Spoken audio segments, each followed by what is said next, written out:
Hi, I'm Hack John. This is Crash Course Psychology. Think about what happens when you sleep. What do you think about? If your answer is nothing, then you're wrong. You may wake up in the morning and remember nothing, which is entirely normal, but there is a lot more happening in your head than you think. Think about when you awake in a cold sweat, confused or scared. Now, why may you awake with such negative emotions?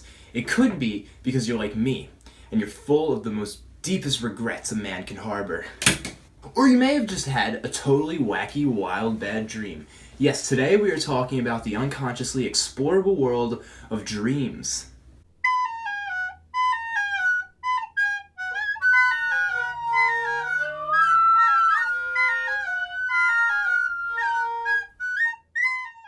Every night when you fall asleep, you slip into the dark void of unconsciousness.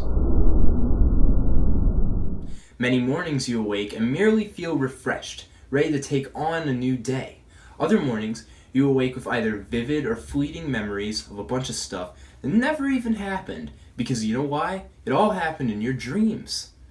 Dreams can be either exciting or terrible, or both at the same time. You may feel like you were there in the dream, or you may feel like you watched it all in a film. The weird thing about dreams is that they are still disputed today by scientists and psychologists. There is no one accepted reason why we dream, but there are various theories. One of those theories is that dreams help us encode memories and learn important information while we sleep.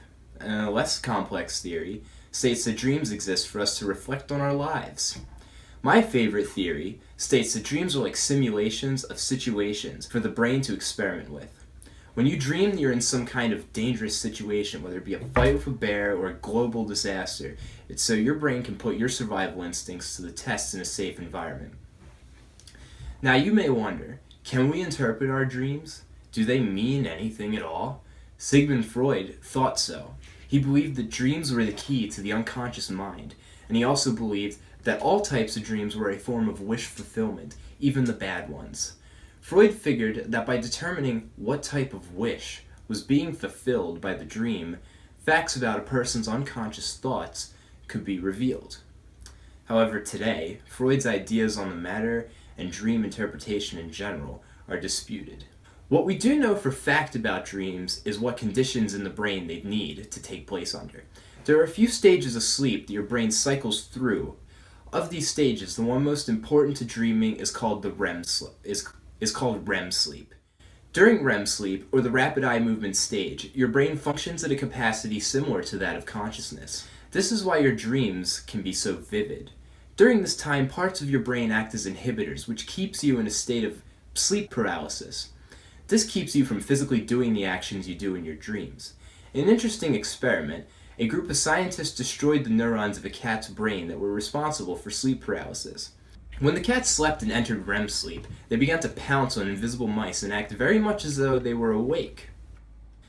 Now you may be wondering, wait a minute, Hank John, if my brain is so highly functioning during dreams, can I take control? The answer is yes. Well, kind of. Can you do it? That I don't know. But some people can take control of their dreams, and this is called lucid dreaming. Lucid dreamers become aware of their dream and can control what they do and where they go in their dream. Usually this is done by the dreamer training himself to recognize when something within the dream would be impossible in real life, and thus proving that they are in fact in a dream. However, it has also been found that it may be possible for researchers to induce lucid dreaming on patients by exposing them to gamma waves at around 40 Hz. These gamma waves run at a frequency similar to the wavelengths produced by our thinking brain, and this can allow the dreaming brain to become aware of itself, or lucid. Inducing lucidity in patients may have an application helping those who suffer from frequent nightmares, such as those who suffer from PTSD. By inducing lucidity, the patient could overcome their nightly terrors by manually altering the path of their dream.